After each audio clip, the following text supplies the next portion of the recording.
మేమందరం పెద్దలు రఘువీరారెడ్డి గారితో పాటు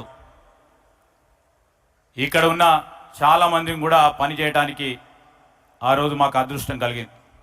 ఒకటి పార్టీ, మరొకటి పరిపాలన.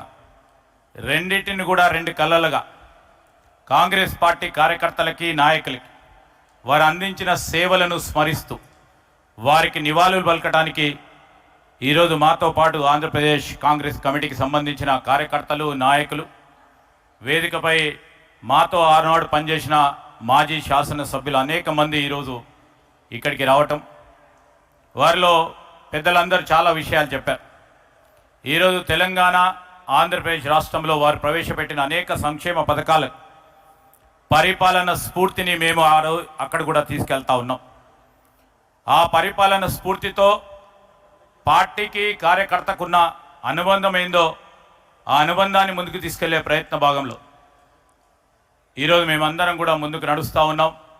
వారి స్ఫూర్తిని, వారి పూర్తి స్థాయిలో కాంగ్రెస్ పార్టీని పటిష్టం చేసి ముందుకు నడిపిన వైనాన్ని ఈరోజు స్మరిస్తూ, మీ అందరికీ కూడా తెలుసు ఆ రోజు జలయజ్ఞ భాగంలో మా ప్రాంతానికి సంబంధించిన సాగునీటి విషయంలో ఇప్పుడే మా వేములవాడకు సంబంధించిన శాసనసభ్యులు చెప్తా ఉన్నారు. శ్రీపాద ఎల్లంపల్లి అని మా నాన్నగారి పేరిట నామకరణం చేసి మొత్తం తెలంగాణ ప్రాంతానికి ఒక ప్రధానమైన రిజర్వాయర్ని ఏర్పాటు చేయడంలో వారికి ప్రధాన పాత్ర వహించడం, అదేవిధంగా ప్రాణహిత చేవళ్లకు సంబంధించిన సాగునీటి అంశం, ఇంకా అనేక సంక్షేమ పథకాలు నాకు మా సోదరులు సిడబ్ల్యూసి మెంబర్ రుద్రరాజు గారు 2 నిమిషాలని సమయం ఇచ్చారు. ఒక గంట సేపు చెప్పినా రాజశేఖర రెడ్డి గారి గురించి ఎంత చెప్పినా అంత తక్కువనే.